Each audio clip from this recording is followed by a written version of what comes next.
Yo, what's going on, everybody? It's your boy Unchosen, back for day 2 of 7 Days to Die for beginners. Now, kind of skipping a little bit ahead from where we left off, because you don't need to see the whole nighttime here. But, looking at 7 Days to Die in the early game, nighttime, you don't want to do anything too crazy. Like, don't go pick any fights. We'll look at that cop car in a little while, because I'll make a stupid move on that later on. But typically at night here, what you want to do is you'll want to focus on crafting. As if you want to craft anything like need arrows, if you want to try and build up a base, get like building blocks and stuff ready, do that sort of stuff. You can also work on jobs if you have any that you can do overnight. So as long as in the bottom left corner you don't see a red exclamation mark with a slash through it, you're still able to work on jobs like during that day. Otherwise, you can kind of do like what I'm doing here, is just picking off a couple of zombies, get a little bit extra XP. I typically, during the night, if I'm not crafting or cooking, I'll probably look around with the bow, see if there's a couple of nearby zombies like this, get a little bit of hits on them, just to get a little extra XP, put some skill points out there, make some things happen. Other things you can do is working on defense, doing things like that. Hunting animals is also a valid option. As you can see here, I ran around, did a little bit more stuff, and happened to see a deer just strolling through right in front of the base. So why not? And as you can see here, yeah, that's the value of looking away and doing a power attack as opposed to trying to normally harvest the animal. So nice, quick, and easy. And usually when I go to leave and like do things for the day, I'll get the campfire prepped with any waters, foods, anything I don't really need at the moment. Get it prepped, so that way when you come back later, it's good to go. Sometimes I'll do it. This time, clearly, I was not thinking, but we're going to go do a whole bunch of jobs today because we still need that bicycle. Get everything done for that. So as you can see here, just finished doing a clear quest that we picked up in the last video, and what is a little bit annoying is you only get, if you leave the settings at default, you get 4 jobs a day to work on. I really debated going for that Forge Ahead book, but I decided the crafting skill bundle is just too good. And since I did finish the homesteading challenge off, like either in the last video or in between, I decided, you know what, these rewards aren't the best, but the automatic weapons book is nice, because that's good long-term to keep your weapons from degrading faster. Nice and slow that down by 20%, so take it as you will. But, like I said, crafting skill magazine bundle, that's way more important. And here we go on another job to get a tier 1 fetch, and just grab the courier satchel, bring it on back to Wrecked. Ain't got nothing to worry about at that point, just easy bang these jobs out. Nothing crazy. We're getting closer to the bike, so that's what counts. Now here, I was tempted between the Molotovs and the Cobblestone. I personally would go Cobblestone, but if you want to be more offensive, take the Molotovs, because you can use them for throwables or damage. Cobblestone I take because in a future video, probably day 4 or 5, we'll go through trying to build like an early beginner base, so you guys can hopefully make it through the first 4 without too many issues. Here we go on another job. It's another fetch quest. Shocker. But in this fetch quest, we actually did get a weapons mod here, as you can see, the little gear icon next to that little grip. That grip is typically best used on like a bow, because it does have that secondary effect of increasing bow handling by 10% as well as decrease melee stamina usage. I typically just throw that on pretty much every tool, because that 10% stamina usage can be very, very handy. So you might as well get the use out of it. Now here, I do decide to go with the lockpicks. Again, you see those Molotovs. That specific tech junkie would be good if you're running the baton build and get up to the stun baton, because having that chance to have it instantly charged makes the stun baton actually worth using. But otherwise, yeah, we don't really need to do too many crazy things here. I'm just going to go get another job, get this clear quest, bing, bang, boom. Now here, this loot box, this little mailbox, that book, worth its weight in gold. That $100 undervalues it. Getting honey from just regular trees instead of having to go to tree stumps to find it, infinitely worth it. Because that is what really, like, if you start farming trees, you'll be getting honey in no time. Because I recommend setting up the tree farm. Now that you have that book, just crank it out. Boom, boom, boom. I want to say it's within the first 5 to 6 swings of the axe is usually when you'll find the honey, but I still recommend chopping the tree down. And here you go. Clear the area quest. Done. Go back direct. Well, Easy clap. I guess Now I'm you can gonna see have that to red pay you exclamation with the to slash going get through it. That'll tell us that I don't like we you. can Well, take don't this just job. stand there. Like, you're allowed to take Go the flash jobs. some You just cash, can't don't work get lost. on more jobs unless you change that default setting. It's a little annoying that default is only 4, but All that you know, that's fine. It took up about a little more than half the day. So we got some good loot.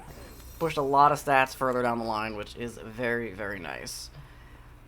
So now the next thing we're going to really be looking into here is cooking. You know, a little more in depth, as here since we have that water purifier mod, I'll show you guys the value of it, which unfortunately this helmet only has 1 slot, so you can see I got to switch out the helmet light mod for a little bit, but since we still got some daylight, it's not the biggest worry in the world. But you can just go over here. If you have a water purifier mod, you can put it in the helmet, go over to a ditch here, and just start slurping up the water. You see there's also a challenge for doing it. This way, you finish the challenge, you don't take damage, you don't get dysentery. It's just perfect that way. Now here, I'm going to be making some goldenrod and red teas. That is honestly how I recommend you guys use the water, because while the base water is not terrible, it is obviously good for strictly getting hydration. Red tea is going to make it so your food and water last longer throughout the day. If you end up getting dysentery from, like, if you have to absolutely, you know, eat something or drink something that is just not going to be sanitary, like, you know, raw meat, murky waters, goldenrod tea will help cure that dysentery in a similar way to the infection, where it'll take a percentage of it away. Obviously, if you catch it early enough and don't overdo the dysentery, you can clear that out. Make it nice, quick, painless. But yeah, I recommend making as many of the different teas and drinks as you can. Now here, when you get raw meat, I would recommend holding on to it until you get the grilled meat recipe.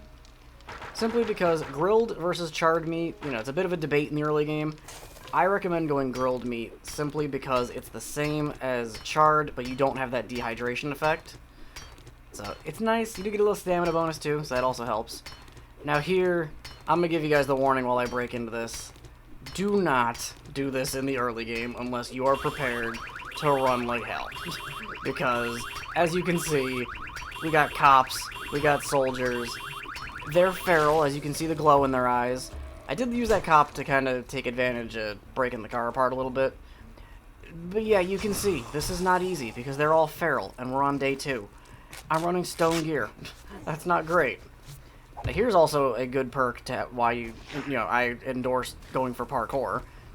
We wouldn't need to put down the second frame. Wouldn't have, you know, putting the second and third frame to jump up on this little balcony here, or awning, whatever you want to call it. But yeah, here, as you can see, we really should not have messed with this cop car. I wanted to, just because I'd never done it, so I figured, let's take a shot at it, see what happens. The main problem here is, you can see I'm trying to focus down the police zombie. He will explode if you let him go, because you'll hear the heartbeat once he starts to get to low health. You can let him blow up. He does a decent amount of block damage. I prefer to kill him, because, I mean, 1200 XP if he's feral is great. 750 if he's not is still good. Sometimes cops can also drop different color loot bags, which will have different effects of loot. But yeah, as you can see, clearly when you have feral big boys here, the feral tourists, they are also a problem and a half to deal with. It's nice and, you know, bullet spongy when you also have a gun that's pretty much just serving them up Twinkies on a silver platter. But yeah, don't do anything like I'm doing. It's not the smartest move. I decided to just use this roof, and I figured, well, they're hopefully stuck on the corner. Go check the loot in the cop car. Well, why not? You know, I went through this effort to get it. I might as well. Spoiler alert here, as you're going to see in a couple of seconds. The loot isn't really the best early on. Like, oh boy, an upgraded bow. Cool. I risked my life for a level 2 bow that I probably could craft in a couple of days. Now here, we deal with one of the most annoying status ailments in the game. One of. Not the most, but definitely one of. Fatigue. As you can see, our max HP has been cut down, not a ton. You know, 20 HP, it's not a huge amount, but it's, you know, when you're in a fight, it is. But yeah, fatigue. And I didn't notice it for a second, but yeah, it's plus you take more damage. It's just a bad time. Plus the fact it lasts 2 hours. Yeah, no good. Just get a vitamin if you have one. If you got one on hand, great. Cure it. Just makes life that much easier. And now we deal with, probably, if I had to rank the more annoying ones, fatigue would be number 2. A broken bone would be number 3. Kind of like a 2.5 would be a broken leg, but we got slightly, you know, quote-unquote lucky that it was a broken arm. That just means fighting is going to be a nightmare. Like fighting, mining stuff, harvesting, it's going to be a problem. Just because we're going to start taking damage on power attacks. So, you know, again, our health is lowered even further. Plus, you know, you delay healing and you're getting hurt if you use power attacks, do anything crazy. That one at least you can cure with a splint, which isn't usually too hard to craft. I didn't have any glue on me to make duct tape, so that was my kind of major issue. So we just gotta deal with a broken bone, which, like I said, can make fighting a little bit more of a pain. But, honestly, not the end of the world here. As you can see, just clearing the dew collector. I usually recommend just grabbing that when you get done for the day, like when you go back home at night, clear stuff out. And then overnight, you know, same thing like we said in the beginning. Get some cooking done, get some crafting done, organize your storage. As you can see, I made a couple extra boxes. Only thing to note is when you are cooking, you're going to need to make sure to keep in mind that you are raising the heat level around you, which is the way the game tracks like how certain things will spawn in. If you get your heat level too high, you're going to be potentially dealing with screamers.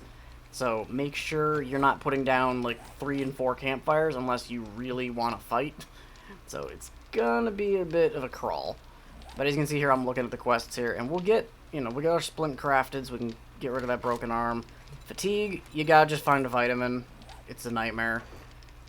But we also do have this farm plot block quest I'm trying to knock out here, which, you know, now I'm regretting throwing away all that rotten meat, but, you know, hindsight 2020, I usually just don't carry rotten flesh early on because it just takes up space. It would be nice if, you know, if Past Me was smart enough to remember that. But, you know, not too crazy. And I know this, we didn't really cover a whole lot on day 2 here. But honestly, day 1 is where you hit the ground running as hard as you can. Days 2 through 5, like days 2, 3, and 4, you can kind of take it back a little bit and just play it as you need to. But we are close to getting the bicycle. So, you know, spoiler alert, day 3, we're going to get the bicycle. Since we only need, I think, 3 more job points. And here, I'm just trying my luck, looting around, see if I can find a vitamin somewhere. Alright guys, with that, we're going to wrap things up here on this episode here of 7 Days to Die for Beginners. Hopefully you guys are learning a fair bit as this series progresses here. I'm getting closer to that first horde. If you do want to go down below, check out the description there. We got the link to the Twitch channel, where I stream Fridays through Mondays. Check that out, we got a lot of variety games going on over there. Check the link to the Discord down there. If you do want to join it, you can see when these videos go live, when streams go up, all that fun stuff. While you're down below, if you do want to do the YouTube stuff, you know, the whole like, comment, subscribe, do all that fun stuff. It does help out with the channel, helps grow, get these videos out there so everybody can get seeing these. But with that, I'm going to get up out of here, and I'll catch you guys in the next one. See ya.